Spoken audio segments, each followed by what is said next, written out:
This is a story about maps, not just maps that describe the past and present, but maps that foretell the future, a future of continuing strife and bloodshed.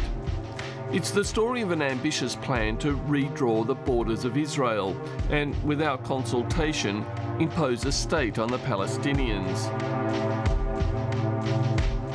It's the plan that seems certain to decide the Israeli election. Let's not be mistaken. Israel will not wait. Israel has waited too much. Israel has been willing to go time and time again to new agreements with the Palestinians, which they never followed. At the end of the day, Israel has one and only responsibility for its security and for the security of its citizens. And if we will have to do more unilateral disengagements, this will be done only if that makes our security better. الحلول الأحادية وسياسة فرض الأمر الواقع على الشعب الفلسطيني هو أمر مرفوض. نحن لنا حقوق وسنواصل مشوارنا حتى تحصيل كل حقوقنا الفلسطينية. أما فرض الأمر الواقع هذا لن نقبله.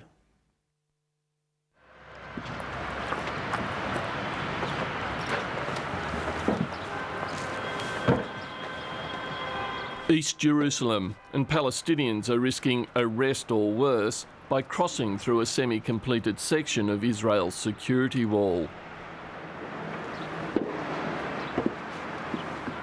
I decide to follow, hoping someone will talk to me.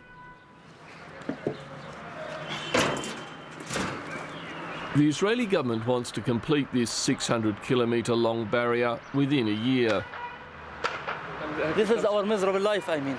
Your miserable life? Of course. And it's going to get worse? I think so. In the next days, I think it will be more worse. Unfortunately. When the Israelis started building this wall in earnest 4 years ago, they assured the world that it would not be the basis for a border, that it was here for security, to stop the suicide bombers and other terrorists crossing into Israel proper. But now, Acting Prime Minister Ehud Olmert has indicated that Israel is considering imposing borders on a new Palestinian state, and that this wall here will form the foundations for those borders. הכיוון ברור. אנחנו הולכים להיפרדות מהפלסטינאים, אנחנו הולכים לקביעת גבול קבע למדינת ישראל, אנחנו נשמור על אחדותה של ירושלים, אנחנו נשמור על גושי ההתיישבות המרכזיים, אבל הגבולות שאנחנו חושבים אינם אלו שהיום מדינת ישראל נמצאת בהם. During the Six-Day War back in 1967, Israel took control of the West Bank from Jordan. Ever since, the international community has recognised this as an occupied territory.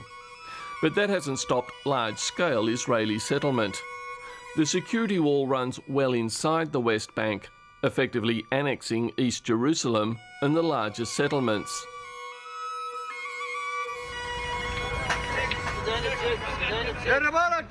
The policy to unilaterally withdraw behind the wall marks a seminal change in Israeli politics.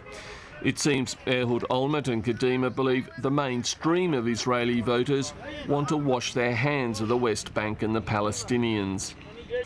Those who thought that it was practical to pursue a peace agreement with the Palestinians have become disabused of the idea that any such thing is possible. And those who thought that holding on to all of the territories at some kind of tolerable or reasonable cost have also become disabused of that possibility because of the last experience of the last 5 or 6 years. And so what's left is a kind of a default option in the great central middle of the Israeli body politic, which is to say conflict can't be resolved, it has to be managed. The way to manage it most effectively is through unilateral retrenchment. While Ehud Olmert's disengagement plan would effectively annex large swathes of the West Bank, it would still be necessary to abandon several dozen of the more remote Jewish settler communities. Yet for many settlers, this is the promised land given by God. On a hilltop in the West Bank, Chaim Mikoski takes me to an archaeological site linking the Jews of antiquity with the West Bank. We're here at an ancient mikveh. A mikveh is the place where there's a gathering of water, a pool, which was used in ancient days. It's used even today in some places for purification of the body. For hardliners like Chaim, the whole idea of disengagement, even the wall, is tantamount to surrender. Putting up the wall indicates that we want to stop fighting. We're not going to fight anymore. We're just going to enclose them on in something or other. And once they're on the other side, we don't have to fight anymore. In other words, the word defending yourself, the word retaliation is being wiped out of our lexicon. And in our philosophy, Kadima is ruining Judaism in the state of Israel. So they're betraying the purpose of the Jewish people? They are, in our eyes, betraying the purpose of the Jewish people. The settlement of Ofra is one of the oldest on the West Bank, home to Eliezer Herbst and about 2,000 others. Ofra finds itself on the Palestinian side of the wall and, under Kadima's plan, may be surrendered to the Palestinians. I don't really place any kind of importance on what they're saying now before the elections. I don't think it has anything to do with what they will or won't do should they be elected, which I think is also a big question since their support is going down every week. There's been talk about evacuating people from communities, from my community, for as long as I can remember, for as long as I've been here, and I've been here for 25 years. So I don't get too excited about it. Here's Jerusalem. Here's Neve Yaakov, one of the neighborhood of Jerusalem.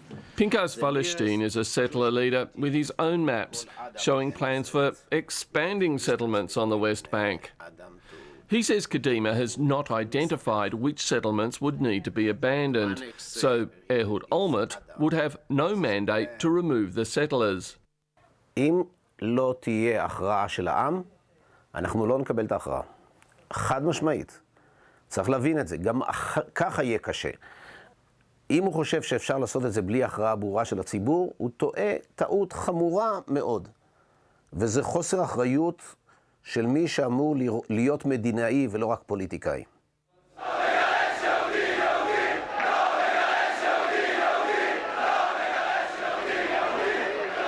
When settlers were forcibly removed from Gaza last year, there was fierce resistance. Yet there are only about 8,000 settlers in Gaza. The number of settlers that would need to be removed from the West Bank would number in the tens of thousands. It's a matter of courage, things that are done by very strong leaders to take actions in terms of dismantling settlements in places where Israel will not remain in towards the final agreement with the Palestinians.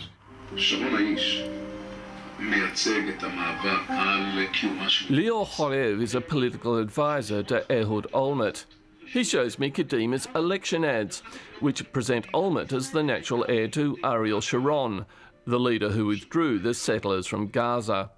היה ברור שלשרון אכפת מהמדינה הזאת, ושהוא רואה מול עיניו, דרך אגב, לא רק את מדינת ישראל, אלא את העם היהודי. ההכרה, שבוודאי קראה אותו בפנים, על כך שחייבים להבין את הסכנה לקיומה של מדינת ישראל כמדינה יהודית ודמוקרטית, אם נמשיך ונשאר בכל השטחים. Unilateral disengagement from the West Bank has become the central issue of this election. בשביל זה אנחנו פה. הרוח של קדימה היא היכולת להסתכל אל העתיד ולהגיד כן. כן לגבולות קבע למדינת ישראל. כן. But as Lior Horev makes clear, disengaging the settlers does not mean disengaging the soldiers. We're not just only going to pull out the settlers, but we'll keep the idea of the Israeli army in those territories. They are not going to be passed to the Palestinian Authority until final agreement, peaceful agreement is reached. But the impact on settlers will be nothing compared to the impact on the Palestinians. Under Kadima's strategy, not just East Jerusalem and the major Jewish settlements west of the wall would be annexed by Israel. Israel will control the Jordan Valley, encircling the West Bank and depriving the Palestinians of a border with Jordan. The Jordan Valley's major north-south highway, Route 90, has been turned into an Israeli-only road, and the valley has become a no-go zone for most Palestinians.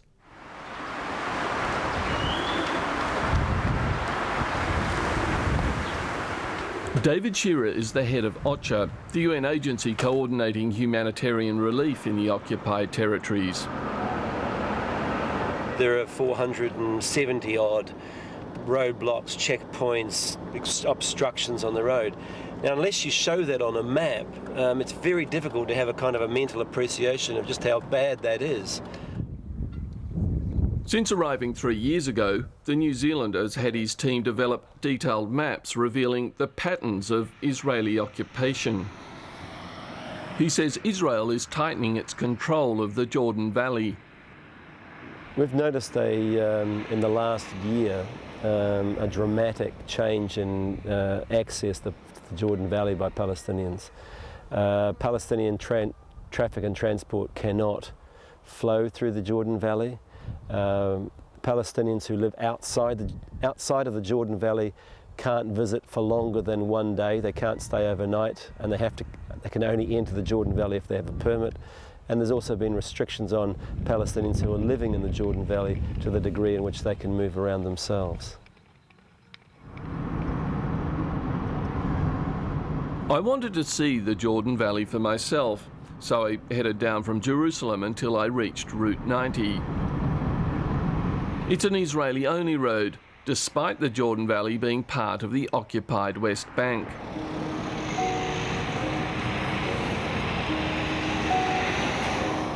This bus is carrying Palestinians entering the West Bank across the river from Jordan. The bus crosses Route 90, but it's not allowed to stop. No one can get on or off until it reaches the Palestinian enclave of Jericho. Once the bus reaches Jericho's outskirts, I can get on board, where I meet Majid, a Palestinian from Jenin. He's lived in Jordan for 16 years because the Israelis won't give his Jordanian-born wife a residency permit. I can reach New York before reaching Jenin. Usually, yes. From Amman to New York, I think it's around 8 hours. But from Amman to Jenin, it will take more than this time. It's 200 kilo, 50 meters. Here, I think it's 13 or 15,000 kilometers. That when to go to New York, it's easier. At Jericho, the passengers disembark. Majid boards one of a fleet of vans and taxis that will take the passengers further into the West Bank. I'm now going because my mother, she's ill. I'm coming to see my mother, she's ill now. Okay. Yeah. He came, told me that your mother is so ill, she wants to see you. I came here. I told you I left at 7 o'clock and now it's 11 o'clock. We are in Jericho, still in Jericho. We need around 2-3 more hours. Also on the bus is Ayam, now working in the United Arab Emirates. It's taken him 3 days to get this far. Actually, it's too much suffering. Even just maybe nowadays, it's a little bit better than in summer days. Summer days, some people, they have to live or to sleep 3-4 days here in Jericho. You know, just also families, small kids, ladies. There is no humanity, there is nothing, nobody care about that. There is no water, no food, then what? We are not human beings. We are animals, we are maybe from another planet, not from this world. The bus winds its way through the mountains of the West Bank, trying to avoid Israeli checkpoints, before finally arriving in Jenin. It's taken Majid almost 8 hours to travel a distance that could have taken less than 3.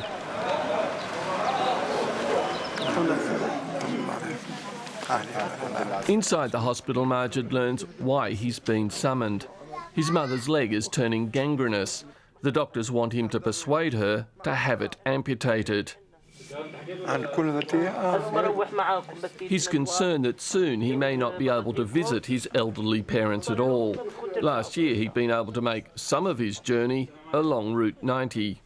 Last year it's easier because the checkpoints of the Israeli was very less, and they're passing last year.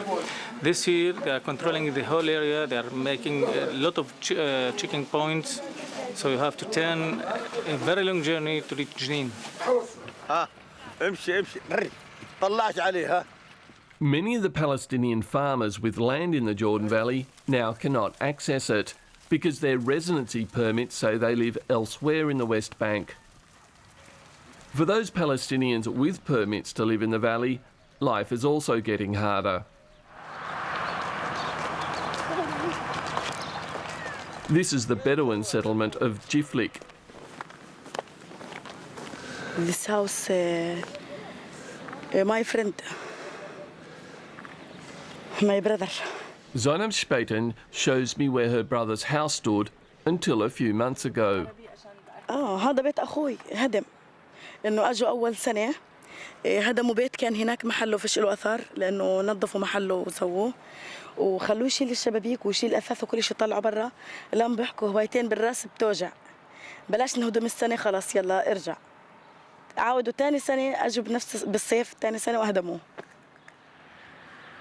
Later she tells me her brother, who's now moved to Jericho, built the house when he married and moved out of the parental home. لما كانوا في عندهم تصوير خارطات وتصوير على بالطيارات. هلا من كل فترة لفترة مثلا أنت بتزيدي إشي ما بتشوفي إلا جيب التنظيم عندك إنه هذا أنت زدتيه قبل ما تكملي بنا. فبيجيك قرار بالهدم وبينهدم. بياخذوا إجراءات بعد فترة يعني أول بلاغ وثاني بلاغ وثالث بلاغ بعد الثالث يجيك الهدم. The new restrictions on Palestinian movement in the Jordan Valley mean Israeli Arabs can no longer come to collect produce. The army checkpoints mean produce can perish before it gets to market. Zainab shows me a field of eggplants left to rot in the sun. علشان ما فيش أسواق إنه الواحد يصدر عليها فبيضطر يكبر كلياته على أمه. فبيضطر المزارع يلقطه عن الأم ويرميه على الأرض. Under Kadima's disengagement plan, Israel would almost certainly retain control of at least 2 Israeli-only highways connecting the Jordan Valley with Israel. This would severely restrict Palestinian movement. So it is slicing the whole West Bank into and dividing it into 3 main ghettos. Jamal Juma heads the Palestinian group Stop the Wall.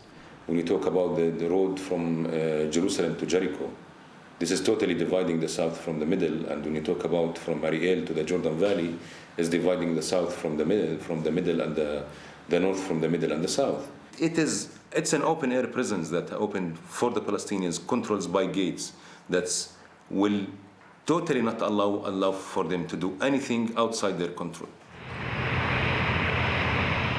This is the Israeli-only road linking Jerusalem to the Jordan Valley. Work is already underway to widen it into a 4-lane highway.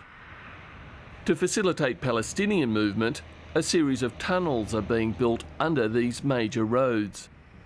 To minimise disruption to the Palestinians, what Israel has done is dug a series of tunnels under their roads so that the Palestinians can move from one area to another. Now the problem with that obviously is before they had free movement up and down. Now suddenly they have to all be funneled through a tunnel in their own area, in their own land, to go through to, in a sense, to the other side. And that creates an enormous inconvenience, cost, hassle, everything else, and basically compartmentalises communities of Palestinians in groups. It's been divided by roads which they are not allowed to travel on. The town of Kilkilia is a case in point. It lies within the occupied West Bank, but the security wall protecting a nearby Jewish settlement and the Israeli army checkpoint on the road into town have left it isolated. In a taste of what the future holds, the Israelis have built a tunnel under the Israeli-only road linking Kilkilia with nearby Habla. What we've got here running along the top this way is an Israeli-only road flanked by a couple of patrol roads. It joins Israel proper over there to an Israeli settlement up on the West Bank behind me. And running down this way through a series of tunnels is a Palestinian-only road joining two Palestinian enclaves. Now, it's possible that if Israel imposes a two-state solution, the border here won't be a clear line on the map. Up the top will be Israel, down the bottom will be Palestine. Drive through the tunnel and it seems almost a workable solution. That is, until the Israeli army arrives. Without warning, it sets up a checkpoint, checking Palestinian papers one by one. At last count, there are some 300 permanent army checkpoints on the West Bank. On any given day, there are dozens more like this. Traffic soon backs up.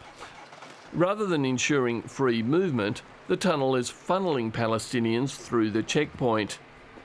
Anytime it likes, the Israeli military can shut the tunnel down. With my own car blocked in, I walk into the neighbouring citrus farm. Here I meet Jamal, pruning his trees. He takes me up to the security fence to show me the land the Israelis have taken. It was from here to that tree over there, that big one. Over beyond the razor wire there. Yeah. Jamal has lost several hectares of land, but says the tunnel has provided few benefits. Nothing changed, you know. It's maybe worse, yani. You make a tunnel for me. Why are you coming inside it and looking for our papers instead of you saying this is ours and this is yours? You put a wall down there, you say this is ours, this is yours.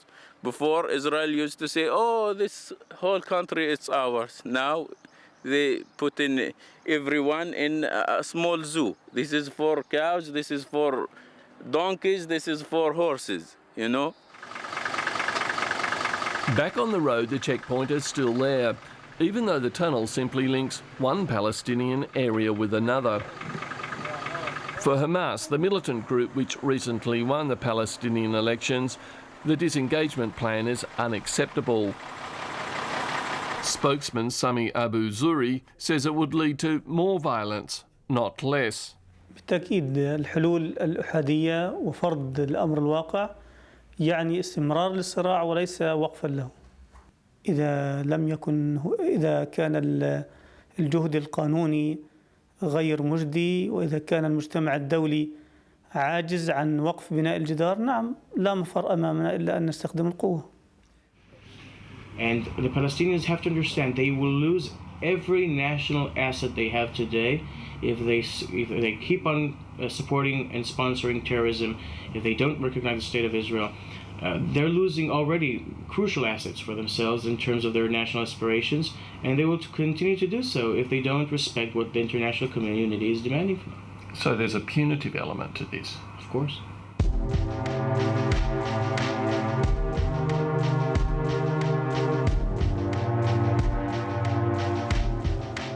In Israel, maps are being drawn, plans are being made.